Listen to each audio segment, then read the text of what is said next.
partie de cette vidéo qui a été publiée hier soir sur les réseaux sociaux en Israël. Une vidéo particulièrement violente, marquée par les gémissements franchement insoutenables du chien en question. Alors très vite, cette séquence a fait ce qu'on appelle un bad buzz, je dirais même un very bad buzz, un très mauvais buzz. Regardez pourquoi. Une heure après sa publication, à peine, une foule de 200 personnes, selon les médias israéliens, se rassemblent devant le domicile de l'auteur de la vidéo à Bat Yam, juste au sud de Tel Aviv. Ils viennent secourir le chien et réclamer justice pour lui. Israël vit la scène en live sur les réseaux sociaux. La police de Bat Yam a même fini par intervenir pour évacuer l'auteur de la vidéo qui était menacé physiquement par cette foule en colère. Il s'agit d'un nouvel immigrant de 30 ans.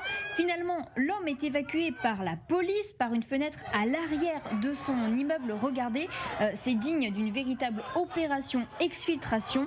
Policiers et auteurs de la vidéo prennent aussitôt la fuite pour éviter d'être rattrapés par la foule. Ouais, c'est vrai que c'est assez étonnant comme image. Alors, cette saga a tellement ému les Israéliens qu'aujourd'hui encore, il y a beaucoup de réactions parce que les gens veulent savoir finalement ce qu'il est advenu du chien. Effectivement. Alors, le chien va bien. Il s'appelle Taylor. Il a été recueilli par une équipe du ministère de l'Agriculture qui a donné de ses nouvelles. Aujourd'hui, vous le voyez sur cette vidéo qui a beaucoup circulé sur les réseaux sociaux. L'homme en question, lui, est en détention provisoire. Les instances judiciaires ont demandé son évaluation psychologique. Il s'en était pris au chien, dit-il, pour se venger d'une rupture amoureuse.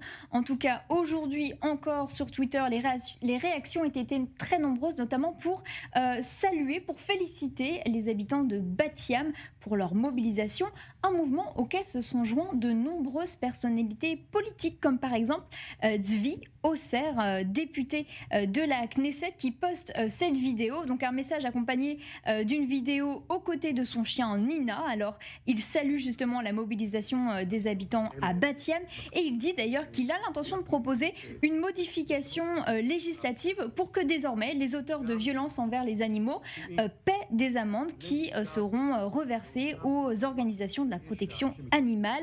Avigdor Lieberman, lui aussi, a réagi sur Facebook.